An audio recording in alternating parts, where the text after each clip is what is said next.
मुरादाबाद से समाजवादी पार्टी के सांसद डॉक्टर एसटी हसन ने दिल्ली में मस्जिदों को लेकर दिए गए नोटिस पर अपनी प्रतिक्रिया दी है। सपा सांसद ने कहा कि मुझे लगता है यह भूमाफियाओं से आए हैं।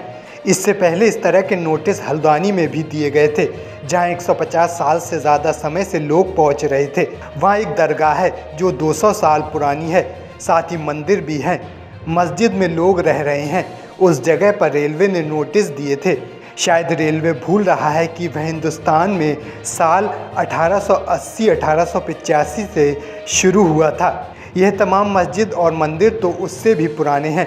रेलवे को ज़मीन की इतनी ज़रूरत पड़ गई है कि इंसान और धार्मिक स्थलों को उजाड़कर रेलवे की संपत्ति में क्यों बढ़ोतरी की जा रही है। उन्होंने कहा, इंसान को सुकून से क्यों नहीं रहने दिया जा रहा है, ऐसी क्या आफत है। वहीं सपा सांसद ने ज्ञानवापी को लेकर कोर्ट के फैसले पर बोलने से ही इनकार कर दिया।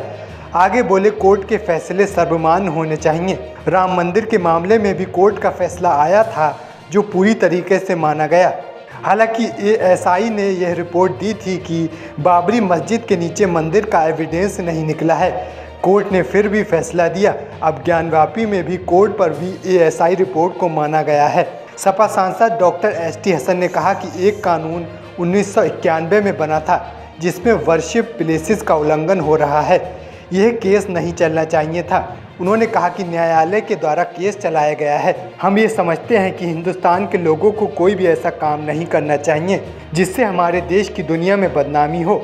उन्होंने समाजवादी पार्टी की टूट की खबर को लेकर पूछे गए सवाल पर कहा कि ये जो कलेक्शन आते हैं तो लोग इधर से उधर जाते हैं। समाजवादी पार्टी एक समंदर है, इसमें अगर कुछ पानी ऐड किया जाए तो फ़र्क नहीं पड़ता और कुछ पानी निकाल दिया जाए तो कोई फ़र्क नहीं पड़ता। समाजवादी पार्टी चलती हुई ट्रेन है जिस पर लोग चलते उतरते रहते हैं। पता नहीं रेलवे के एडमिनिस्ट्रेशन कौन सा आ गए हैं। मुझे तो ऐसा लगता है किसी माफिया से शायद आए हैं, भूमाफियाओं से। अभी एक नोटिस दिया था हल्द्वानी के अंदर, 150 साल से ज़्यादा पुराने लोग वहाँ रह रहे थे।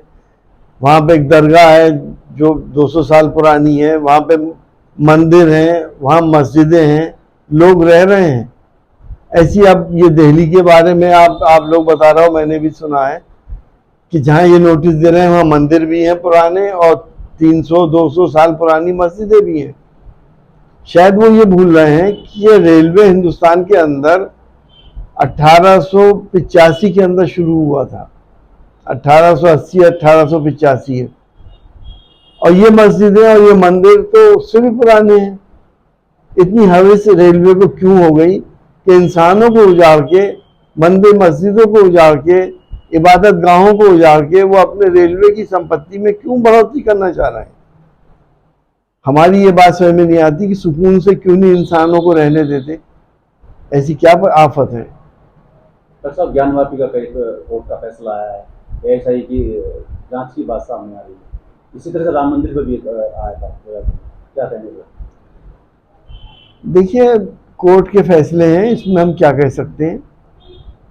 कोर्ट के जो भी फैसले होते हैं वो सर्वमान्य होने चाहिए। इसी तरह से राम मंदिर के मामले में भी कोर्ट का फैसला माना गया।